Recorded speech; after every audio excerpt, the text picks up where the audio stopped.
যখন ছোটবেলায় সিনেমা দেখতে বসতাম তখন আমরা নিজেদের মধ্যে প্রচুর কথা বলতাম।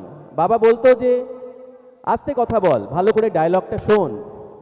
তখনকার সিনেমা ছিল মূলত ডায়লগ অর্থাৎ সংলাপ নির্ভর।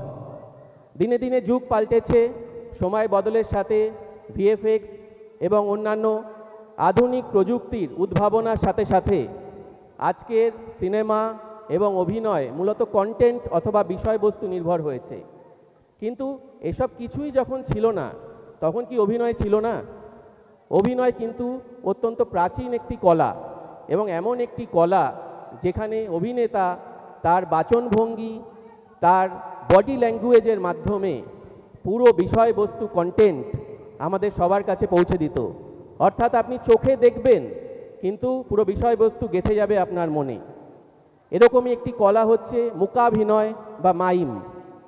এ প্রসঙ্গে বলতেই হবে আমাদের অত্যন্ত নিজের যোগেশ দত্তের কথা, যিনি নিজের সারা জীবন ধরে এই কাজের পায়োনিয়ারিং করে গেছেন এবং তার কাজ, তার যে কলাকুশলী আমরা সবাই, আমাদের জেনারেশন অন্তত ছোটবেলায় তার আমরা সবাই দূরদর্শনে দেখেছি।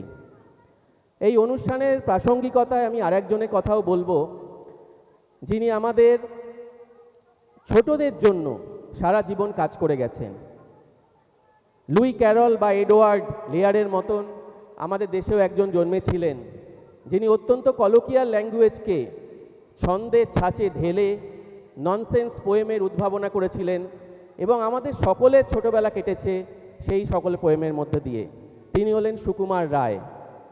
আর আজকের সন্ধ্যায় তারই একটি অনবদ্য সৃষ্টি গন্ধ বিচার আমাদের সামনে উপস্থাপনা করবে আমাদের অতি প্রিয় গঙ্গা ফড়িংরা। সবাই গঙ্গা ফড়িংদের জন্য একটু জোরে হাততালি দিন। এবং গঙ্গা ফড়িং বললে গার্গীদের কথা না বললেই নয়। গার্গীদের তত্ত্বাবধানে গঙ্গা ফড়িংরা এখন আমাদের সামনে তুলে ধরবে গন্ধ বিচার মূকাভিনয়ের মাধ্যমে।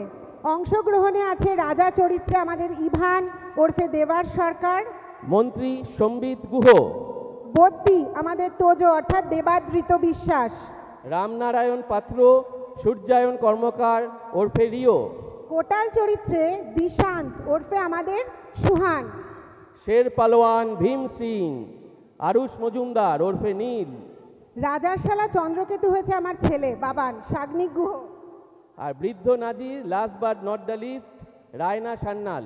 আর সূত্রধরের ভূমিকায় রয়েছে আমাদের all time megastar, mega singing star Arnik Dutta ওরফে তাতাই। সবাই জোরে হাততালি দিন ওদের সবার জন্য, যাতে ওরা স্টেজে উঠে আসে। গঙ্গা ফড়িংরা তোমরা চলে এসো। যেমন ছটফটে আমাদেরও খেলার সময় তেমনটাই ঘটে।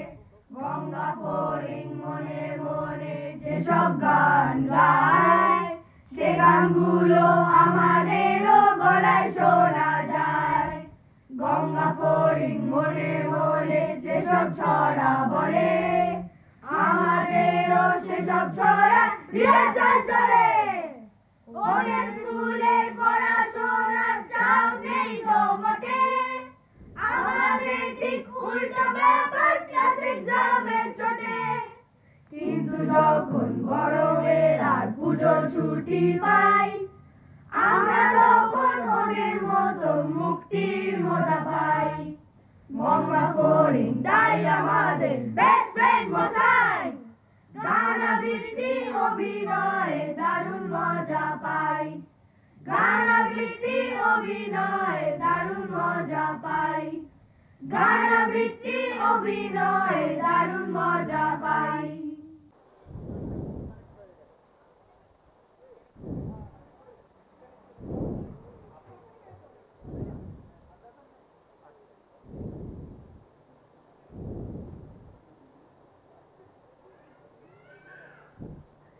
সিংহাসনে বসলো রাজা, বাজলো কাসর ঘণ্টা,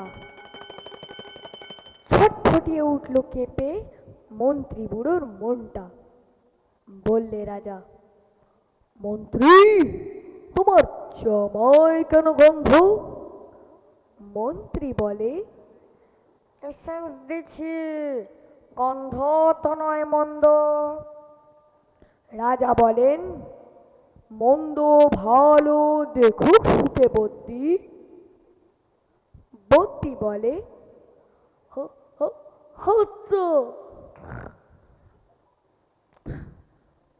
আবার ওকে বেজায় হলো সর্দি। রাজা বলেন, বলাও তবে রাম নারায়ণ পাত্র। পাত্র বলে, লস্যি লাভ এক্ষুনি এই মাত্র। লস্যি দিয়ে বন্ধ যে দাগ, গন্ধ কোথায় ঢুকবে? রাজা বলেন, কোটাল তবে এগিয়ে এসো, শুকবে। কোটাল বলে, पंख की मसरा काहे करपर, गंधटारे मुंडो हमार एकेबारे बरपर। রাজা বলেন, আসুক তবে শের পালোয়ান ভীম সিং। ভীম বলে, আজ কাছে আমার সমস্ত গাও ঝিমঝিম, রাত্রে আমার বুখার হলো, বলছি হুজুর ঠিকবাত। বলেই শুলো রাজসভাতে চক্ষু বুজে চিৎপাত। রাজার শালা চন্দ্রকেতু, তারেই ধরে শেষটা। বললে রাজা, তুমি না হয় করো না ভাই চেষ্টা। চন্দ্র বলে, মারতে চাও তো ডাকাও না জল্লাদ, গন্ধ শুকে মরতে হবে এই আবার কি আহ্লাদ। ছিল হাজির বৃদ্ধ নাজির, বয়সটি তার 90। ভাবলো মনে, ভয় কেন আর, একদিন তো মরবই। সাহস করে বললে বুড়ো, মিথ্যা সবাই বকছিস, শুকতে পারি হুকুম পেলে এবং পেলে বকছিস। রাজা বলেন, হ্যাঁ 1000 টাকা ইনাম পাবে সদ্য। তাই না শুনে উৎসাহেতে উঠল বুড়ো মদ্য। জামার পরে নাক ঠেকিয়ে শুকলো কত গন্ধ, রইল অটল দেখলো লোকে, বিস্ময় বাক বন্ধ। রাজ্যে হলো জয় জয়কার, বাজলো কাসর ঢক্কা। বাপ রে কি তেজ বুড়োর হাড়ে, পাই না সে যে অক্কা।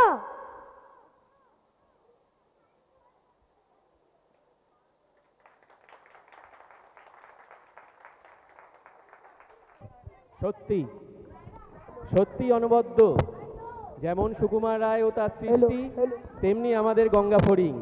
আর একবার জোরে হাততালি গঙ্গা ফড়িং এর জন্য।